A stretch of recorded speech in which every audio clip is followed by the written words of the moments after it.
Hello, hello, hello. Hi, sunshine. How you doing? Feeling sunshiny Are on a you? great day. You look sunshiny.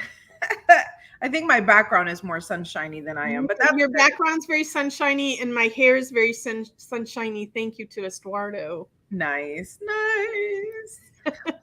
So I had a crazy, crazy weekend, but one of the things that I saw, and I don't know if you've seen this yet, someone sent me an ad for a movie. I think it's called The Translators. I haven't watched it yet, but apparently it's about kids, like immigrant kids that translated for their parents.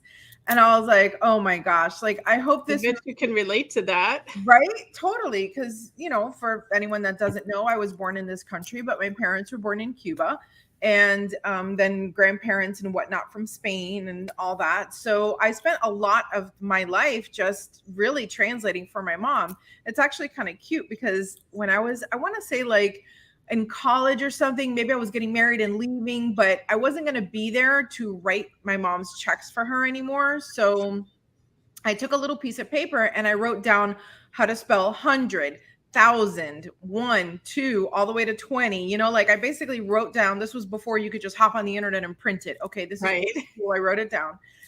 Anyway, and I'm 49, so it's been, I can't do the math, X number of years since I left my house. And the other day, my mom pulls it out of her checkbook, like she still had my little That like piece of paper. Oh my God. paper from when I was like 17. So when somebody sent me this movie, I'm like, oh my God, like I kind of like I want to watch it because I know I'm gonna relate, but I'm also kind of terrified to watch it because it's like a little bit traumatic, you know? I don't know. I was always so envious of like all the American girls and their parents that like, spoke English and had degrees and could teach them the ways, no, like no one ever helped me with my homework, no one could read it, like, anyway, it was just really interesting. I'm sure. I'm definitely gonna. I definitely want to check that out. I, my great, great, and maybe triple great on some style. Like that's how far back my family, but they're all from Germany. And my dad would tell stories when they were kids. A lot of German was spoken around the home for Wow. the elders, but the kids were not allowed to speak German. And they could understand everything, but like if they ever spoke in German, they would get reprimanded, and so they stopped. But it's kind of sad to me because you know they could have all been multilingual, but they're not because they weren't given that opportunity. And I'm going, well, I am bilingual, but German is not one of the languages I speak, other than wie geht's, ich liebe dich. But Yeah. and probably if anybody's listening, they're like, oh my God, that's the worst German I ever heard. um but But I think back in the day, right, when everybody was first, coming over, like you said, 3 generations ago, whatnot, the theme was assimilation, right? It was leave your culture behind and keep join the American culture, whatever that is, right? Which is really kind of ironic because what is American culture if not a combination of every other culture put together, right? So, right. um, I it's think also back then, especially the German, because it was, just after uh, World War II, and uh, there was all of that stigma attached to. sure. Anyway, um, Well, very cool. So I'm hoping to watch the movie, but I think I need to watch it like with my siblings so that we can laugh where we need to laugh and cry if we need to cry. maybe, and if you can't get your siblings, I'll come hold your hand. Aw, thank you, my friends. You see, this is why it works. It does. Speaking of working, Should we bring on our guest? yes, the hardest working financial advisor ever. I'm sorry, wealth advisor. Hi, Kat. Hi, Graciela. Hi, Julieta. Great to be Hello, here. welcome to the show. We're so happy you're here. It's my I know pleasure. Graciela knows you really well, but I only know you a little bit, and our audience doesn't know you at all. So please introduce yourself. But like a juicy intro, the good one. Tell everybody. All right. Well, my name is Catalina. I go by Kat. It's not my goddess name, but since we're in the voices of the goddess, why not? Let that be it. But isn't it though? There are a lot of cat goddesses, and that could be a topic of a whole show. So I won't go there right now. But Kat is definitely a goddess. It's a goddess name for sure. Absolutely. All right. Well, make it juicy. Well, it's so great, Graciela, that you were talking about the show Translators because I jokingly tell my clients that I started my financial planning career when I was 8 years old. I came to this country with my mom and my two brothers, my older brothers. My mom was divorced. She left Colombia. So you could just imagine leaving Colombia 40 years ago, how far behind it was in women's rights. And she was a total rebel for getting divorced. So she came to the US with her three children. And like your mom, Graciela, she didn't know how to write the checks. And so that was my job because you went to the ESOL classes, right? And the first thing they taught you was to write the numbers. Wow. So it was, hey, Kat, come over here and translate for me, write out these checks, answer the phone when the utility companies come because there was no press two for Espanol. It was like, come over here and you translate for us. And so that was my childhood. My brothers worked to help sustain the household, to supplement the income. And it was a pretty challenging time of our lives that really marked my desire for having more control over our money because money was controlling us, right? It limited some of our options. And so we had to really get on the ball when we came to the US. But I didn't start in financial planning, even though that was my experience as a child and growing up in my family. I started in fitness and wellness because I actually had my brother at one point became a professional cyclist. I had a professional soccer player in the family. And so we love sports. And I remember waking up every day and seeing my mom do her little calisthenics. And it was just very inspiring. I'm like, I love this. This just makes me happy. And, I decided that was going to be my life.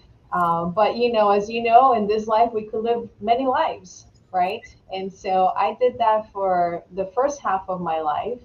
I even started a business, running summer camps and so forth. But I ended up working at a university called Barry University right here in Miami. And, if you know anything about the university world, you must continue on to your PhD to show yourself worthy of your peers. And so I started a PhD in international sport and community development. And during that time, my husband, I had talked my husband into taking financial classes at the university because they were offered at no cost. And so he sat through the coursework, and I said, hey, at the very least, we could learn something, even if this is not something you're going to do.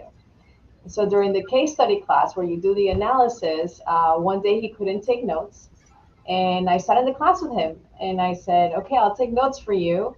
And then we were doing all these analysis and I'm like, where do people learn this? Like, this could have saved my family thousands of dollars in financial mistakes. Like, what classes do I need to take, the nerd here who goes to school forever, to learn how to do this? And so that launched my career into financial planning. I mean, I did the unthinkable. I dropped out of my PhD and I pursued the CFP, or Certified Financial Planning coursework. And I never looked back. So that was in 2011. Isn't that amazing? Isn't that amazing? I think that's such a great story. Like, you're such an amazing example of following your passion, And I know sometimes we think of numbers people as being like very linear and very rigid and very much like, I can only do this one thing because this is the one thing that I love. But like, how great that you're so well-rounded and that you've had such a varied experience. I love that so much for you.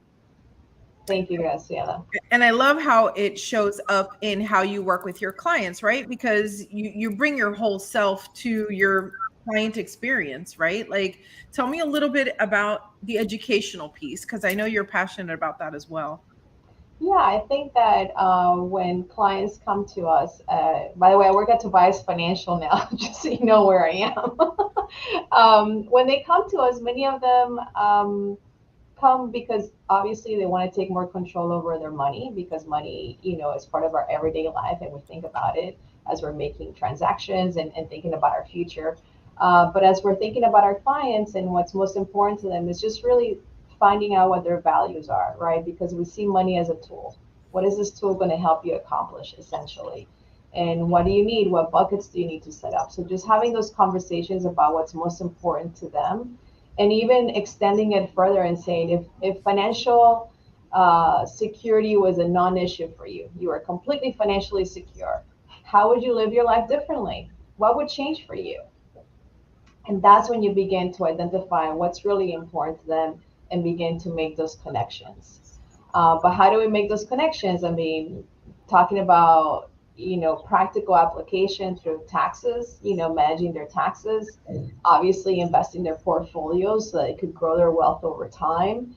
And also thinking about estate planning. What happens after they build out these portfolios and they, their net worth, how is it going to be passed on to the next generation? Is it going to be in one lump sum? Is it going to be over time? Who's going to be in charge of this? And so these are the conversations that we're having with clients that sometimes they didn't think about, or sometimes they're like, "Look, I don't want to talk about that, but now you're making me, so I got to hold you accountable. So let's do it." So that's part of what we do. So as you're talking, I'm thinking of money mindset, right? Like I always tell the story of my own money mindset journey, that I really felt that money was the root of all evil, right? Not just because some of the let's just say some of the things that I was told as a child, but also my own personal experience of the adults in my life who had money versus the adults in my life who didn't have money. And it was always the people that didn't have money that were kinder and more humble. And the people that did have money were always like mean and greedy and terrible, right? And like all of these things. And so I built this story in my head about what it means to have money. And when I became an entrepreneur, like, it was really scary to be successful, even to call myself successful. Like even the word wealth to me still has a little bit of that air of like, oh shit, like, are you rich or are you wealthy? Well, oh my God, what does that mean? And what does that mean for you as a person? So it got me thinking about limiting beliefs and, going on to our next question, did you have any of that? Like, what were your limiting beliefs that you had to overcome to get to where you are today? Sure. I think it was quite scary making the transition to a whole new career. So I think I questioned whether or not I had the capability of doing this. There were many times where I was already positioned to be a full-time professor in my previous life, right? And so changing careers and taking that leap and following that that energy, right, that called me to transition that I didn't recognize before because that was nothing I wanted to really do in my past life, um, meant that I had to have a lot of courage, right? So I think the belief was, oh my gosh, the limited belief was, can I really do this? But I grew up as an athlete. And so if you learn anything about being an athlete, I actually was a rower in college, is that you tolerate a lot of pain because at the end is going to pay off. So I think there is some experiences in my life that led me to think that even though this was challenging, it wasn't a limit. Maybe a limit right now, but not forever. And I think I would encourage the ladies, the goddesses that are listening. Something that might seem a limit right now or a roadblock to your success doesn't mean it's going to be there forever. And things change, right, Graciela? You were saying that you had this money script about people who had wealth and whether or not they were kind, or vice versa, right? I think that if we just think about what is the greatest gift that we could give our family is our own financial stability, right? If we could have our own financial stability, it means that we're not going to be calling on our children to take care of us when we're older to sustain us, right? Because it's going to be pretty challenging for their own financial stability as well, right? So if we could just start thinking that our financial stability is a great gift to those around us, and actually, in fact, the more stable you are, the more able you are to give to others, right? So if you're already a charitably inclined person, if you have your monthly expenses taken care of, if you know what your retirement plan looks like, if you know how to manage your taxes, if you know what your estate plan is, and if you know that if the the curveballs of life will come your way with a disability or a death or um, a job loss, that you have the finances to weather these things, then you have more room to give to others. So I would challenge that thought process there, Graciela, and say, Oh no, I am healed. I am healed now. oh, okay, good. But thank Also, you. hearing all this, I think people have this misconception that you have to have a lot of money already to work with a financial planner. Like, when's the ideal time for someone to start working with a financial planner? As soon as possible. Don't wait another minute. We're you already late. know, no, you're not late. I would say you're not late. Sometimes we have to wait to be ready to do things, but sometimes we don't have to wait until we're ready. We have to ask questions and find out, how do I become ready? Or what are some things that are working well for me and what are things that I could improve on? And so I would encourage the goddesses out there to find out as soon as possible. It's like going to the doctor, right? Like, who the heck wants to go to get their medical wellness check every year? Nobody wants to do that, right? There's so many other things you'd rather do. But visiting a financial planner means that you kind of get a pulse on where you are right now. You get a baseline, like, okay, this is where you are with your emergency fund. This is how you are with your liability size. This is how you are with your retirement. And you need to know, because burying your head in the sand is not going to help you 5, 10, 20 years from now, when you could have started today and taken advantage of compound interest, for example, in building your portfolios. I do think there's a lot of guilt and shame tied into money, right? And I know that I myself over the years have had a lot of different, thoughts about when would be a good time, right? Oh, I have too much debt to go see a financial advisor, or I have too little savings to go see a financial advisor, right? But I love that what you're promoting is, listen, at this point, if you haven't spoken to anyone, you really don't know what you have. Maybe what you have is perfectly fine. Maybe what you have is amazing for where you are in your life, right? Because there's different financial pictures at different ages, right? Like, you Sure. know, so I love that. Just a nice, healthy checkup is a great idea. Your financial wellness checkup. You I love deserve one. it. Checkup by Cat. There you go. There you go. So a lot of what we do here is based on books that we've read and stories that we've heard, because I do think that storytelling is a big part of how we just grow and evolve as a culture. So what book would you like to add to our goddess library? Oh, a fantastic book. So this is a book that I picked up a long time ago, and then I was reminded by somebody very special to pick up again. It's called The Second Mountain: The Quest for a Moral Life by David Brooks.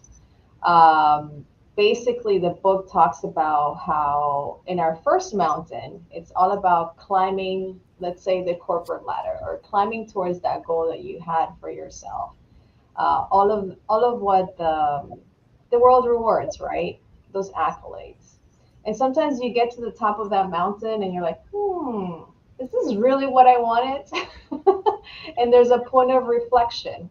And you're like, okay, there's something that might be missing, because you may have accomplished all these things, but they're not as fulfilling as you thought that they were. And so it's during that time of reflection that you begin to think about how you want to dedicate and commit your life going forward. Like, to what causes do you want to commit to? And so that second mountain really talks about how we could begin to rebuild the fabric of our society, either through social capital, giving back to others, being involved with a charity, being committed to your family, whatever that is that maybe the first mountain had distracted you from. Now it's time to shift to that mountain, because that's where true meaning is, right? So if you have been working on things that are very individualistic, is more about that interdependence with others around you within that community to bring you true joy, right? Because I'm sure when you have your guests in your podcast, there's some that just radiate joy, and you're like, where do they get all this joy from? I want some of that, right? And so that's what this book is about. It's about finding that thing that you are passionate about, that calls at your soul, that is beyond some of the material things, but where you are giving back and gives joy. And it continues as your legacy beyond you. So you've already had many incarnations in this life, different things that you've done. And so bringing that book, it kind of goes into our next question of what else is percolating inside of you? What's that next project that's waiting to come out? And is there anything that's holding it back from coming out right now? Yeah, so Julieta, I feel that it's interesting how my wherever age I'm at is sort of what I'm focusing on. So in the early stages of my life, I focused on working with children because I did work as an elementary school teacher as well.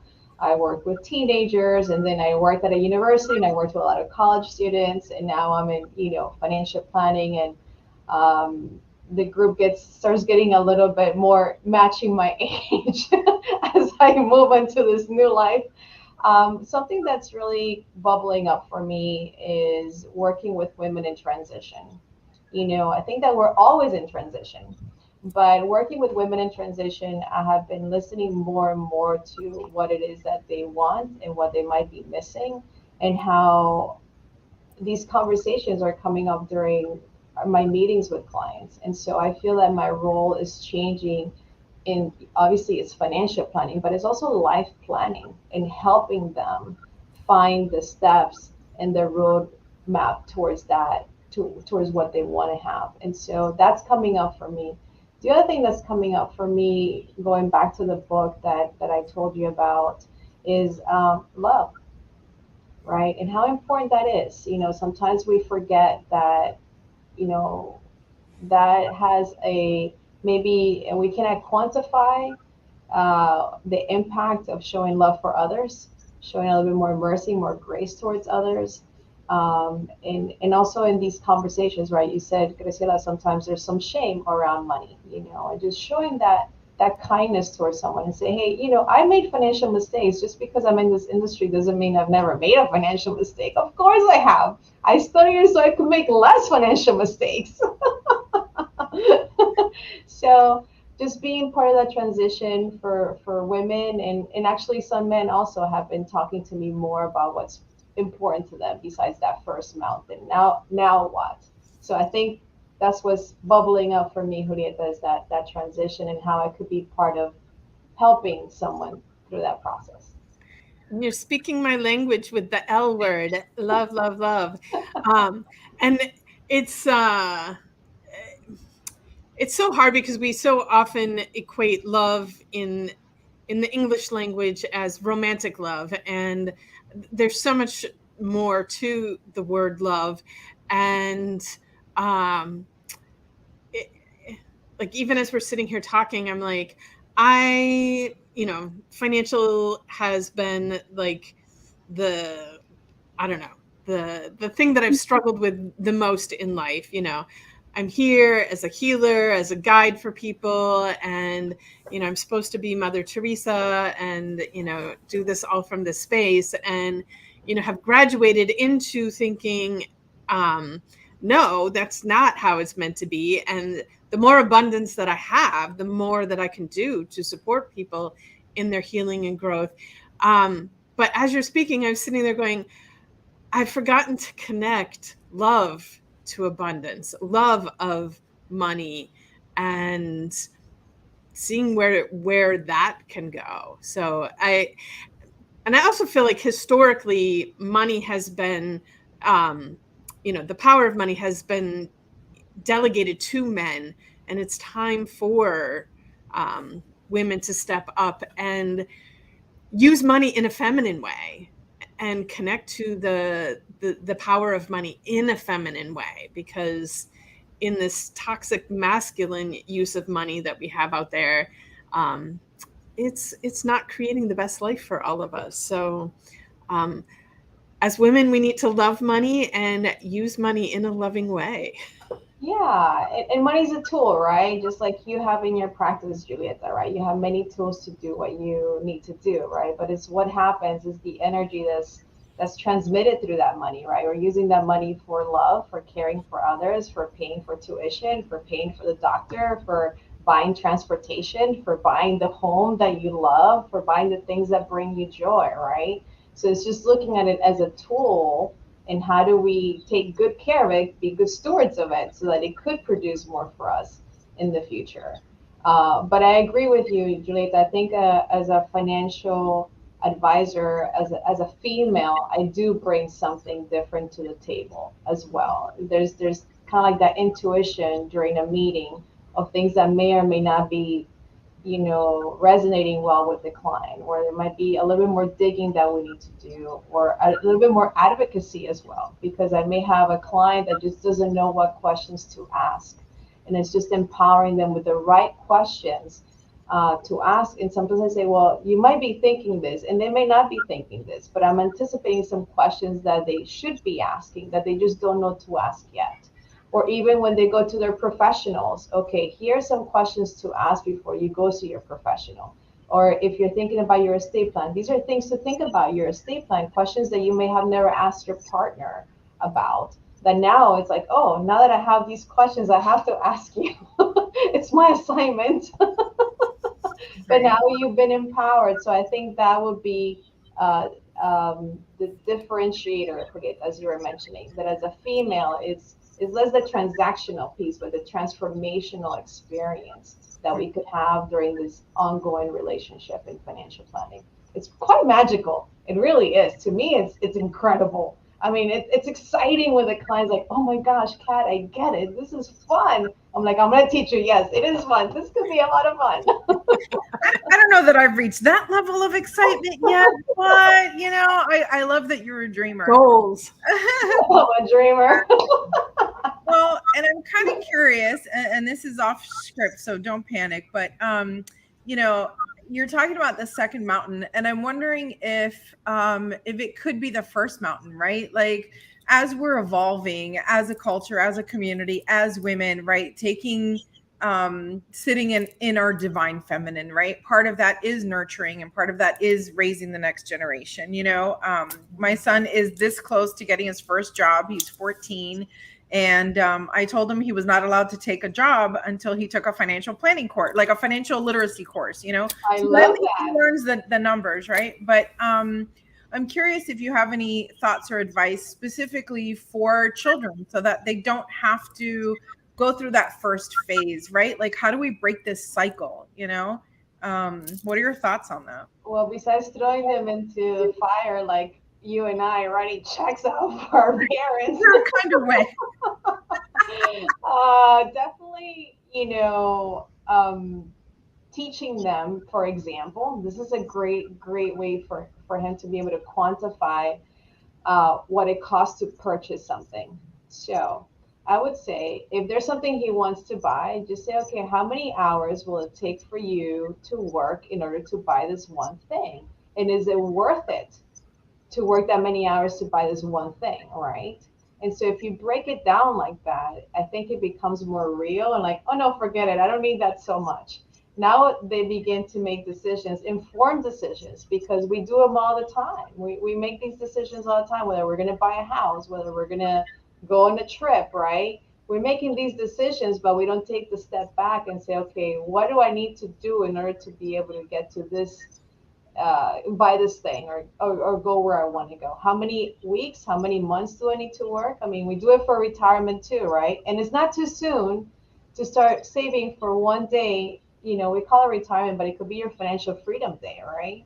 Because it could be like, hey, I need to save X number of dollars to maintain my basic living expenses. But once I've reached that, then maybe I'm changing to another career where I could just pay enough to pay my living expenses and my portfolio continues to grow, and then it's going to take care of me in the future. So a Roth IRA is an individual retirement account that he could definitely start with, Graciela. I would say that would be an awesome investment for him.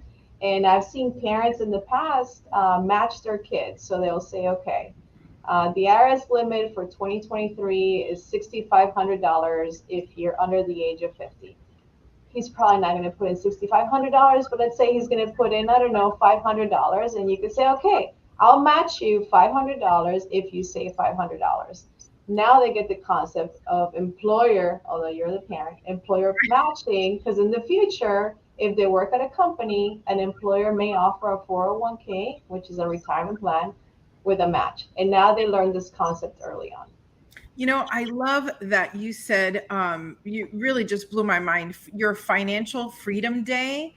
I think that might be the best quote of this entire podcast today. Like, truly, because, you know, we're a family of ADHDers and we're all very grounded in the present. And, you know, I know that my kids, just like my mom, just like me, and I know that it's part of my immigrant story too, of like, you know what, I work really hard, I deserve this, you know, and I might buy something or go on a trip or do something because I deserve it. Because forget what, you know, forget the numbers. I don't even care. You know, there's a meme now that's like a little girl and she goes, Mom, we're going to go to Target and we're not going to worry about the money. We're just not going to think about it. We're not going to think about it. We're just going to have fun. And I get that. But when you said financial freedom day, like that's amazing. Because when you say retirement, it calls a future that those of us who are grounded in the present cannot imagine, right? Like, well, I can because I'm old, but like my kids cannot envision themselves as an older person. Like they cannot think that one day they will want to stop working. Even me at 49, I really don't think of a day that I'm going to stop working. Like what else would I do? I don't know. That sounds crazy. So but when you say financial freedom, man, now you got my attention. This I like this, because there's no age on that, right? So what if your financial freedom day is at 30, 35, 40, 45, right? Like, why does it have to be 72 or whatever the date? You know, I think to me, that's one of the biggest problems is that by the, you know, the concept is work super hard, right? This is the American way, right? Work super hard. And then when you're like super old and your knees hurt, retire. And then you can relax. Like, my God, that's horrible. Right, and that's where the concept, not just the financial freedom day, but also like simple things like you said, the purchasing of things, right? Like, so one thing that we do in our neighborhood, we crack up because there's so many tools in everybody's garages, right? And so I tell my husband, he'll say, Kat, I want to buy this. I'm like, are you sure somebody else doesn't have that in their garage before you go out and buy it? Because that also gives you a little bit of freedom, right? So if it's a tool that costs $150 and he borrows it for the day and, we buy the person lunch or whatever, and we do it anyway without even doing anything for each other. But it's like, okay, well, now you just freed up $150 that could be geared towards something else, towards your financial freedom day. So just thinking about everyday opportunities that if you were going to put X number of dollars in purchasing something, but if you could have that group of community that you could be, interdependent on some things such as that, how can you reallocate those dollars to build your safety and security in financial freedom day? And I think that goes back to the point that you and Julieta were making about love, because at the end of the day, if we lived in true community, we would only have one set of tools for every 10 houses, because you don't use your hammer every single day, right? So why would we be wasting money on duplicating all of these things when they're literally 40 feet away from each other, right? My garage and your garage are 40 feet away from each other, but I can't touch yours and you can't touch mine, right? Like, but if we had more love, if we lived more in that feminine power, right, then we would be sharing. And oh my gosh, could you imagine all the freedom? That's gorgeous. I love you. I love you too. So to start doing inventories of the garages now. I love it. I'm like, I see beautiful communities evolving in our future. So, but we're getting close to wrap up time. And one of the questions we love to ask our guests, Kat, is what is one little juicy gift nugget you would like to leave for our audience today? So in the sense of community and continuing that theme, I think it's really important to have your girlfriends, your goddesses around you. That's so important. I think we underestimate the power of having that community around us, whether it be to talk about, hey, should I go see a financial advisor? Or, hey, do you have this that I could borrow, this table I could borrow for the next party? And of course you're invited to the party, kind of thing. Or even for the most challenging times of your life. I've shared this with Graciela, my husband's health. He actually had a really bad scare a health scare. And boy, was it great to have community at that point, because he actually was admitted to the hospital in another state. And so I couldn't be there. But his boss, who I have a friendship with, called me, texted me, make sure I was okay. They offered to fly me over there if needed. And my friends in my community, in my neighborhood, were asking about him. So even just having someone there, during the highs and the lows of your life is extremely important, which is why I love what you're doing, because you're building this community of women that if we go through your YouTube channel or your podcast, we begin to see, hey, who could I reach out to if I have a question about XYZ? But, you know, keep your goddesses around you, because they're a true gift that cannot be quantified, but they could be part of your financial freedom as well. I love that. That's Freedom in beautiful. every way. Freedom in every way. I love it. Thank you so much for sharing so much of yourself and telling us your story. I'm so, so happy to have you here. Thank you for having me. It's a pleasure. Thank you, Julieta. Thank you, Graciela, so much. Thank you. Thank you. And to our audience, have a magical day.